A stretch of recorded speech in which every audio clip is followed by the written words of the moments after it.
You leave and you don't know when you will come back. And if you will come back, it's a question. As we enter the third year of the war in Ukraine, security remains paramount along with access to basic services. Russian troops now occupy Avdiivka, strategically important town in eastern Ukraine. According to the United Nations, more than 3 million people have been driven from their homes and are stuck in the country without a place to stay. More than 6 million people have crossed into neighboring countries.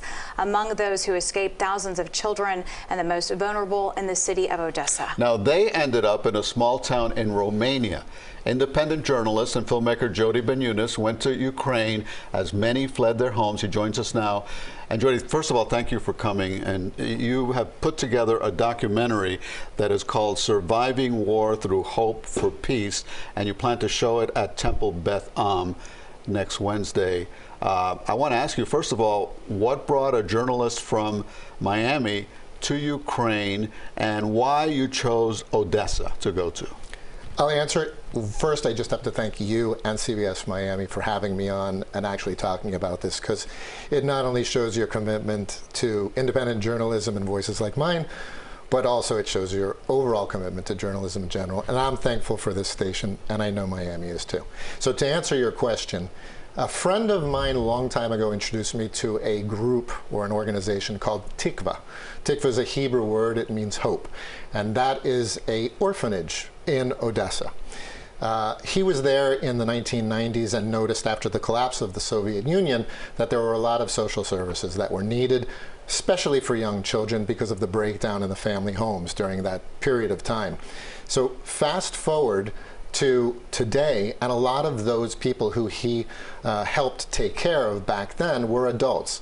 Now, it's important to note that back then, when the Soviet Union collapsed, those orphanages, there was a presence by the Catholic Church. They had set up orphanages, and there were, of course, the state-run agencies, but there were no Jewish orphanages. My friend is a religious Jew, and he decided they needed a Jewish orphanage.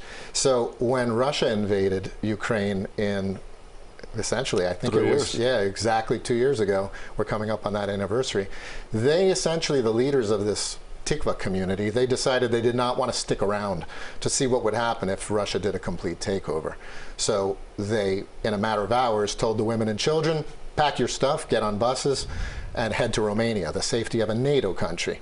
The men were required to stay behind and fight. So the documentary basically chronicles that nail-biting evacuation, and it also chronicles my trip back to the front lines of that war to talk to the men who were on the front lines fighting. And when you did this documentary, you actually embedded yourself with the women and children and endured what they endured, even putting your own life in danger. So describe to us what the women and children were going through. So the women and children that were evacuating were naturally traumatized. They were basically told they have a few hours to pack whatever they could, get on buses, and go. The people who stayed behind were traumatized because at the start of the war, there were missiles hitting the city and bombs being dropped. Trauma all the way around, but the overwhelming, I think, decision, and it was a good one, was to take all those little vulnerable kids and get them out of harm's way, because the documentary pretty much shows you what happens to those kids, the ones that were left behind, not on purpose, but they stayed behind with elderly grandparents that couldn't move. And to stay in a war zone is far worse than being in exile. All right, so we're talking about children who find themselves stuck in a humanitarian crisis. And you found an interesting connection to a story many of us here in South Florida know all too well. So the whole time I was there, curiously enough, because I grew up here in Miami, I thought of Pedro Pan. The Operation Pedro Pan, where Cuban parents actually took their kids, not knowing where they were sending them other than to the United States, right, for a better life here, out of fear of what was going to happen in Cuba when the Castro regime took over.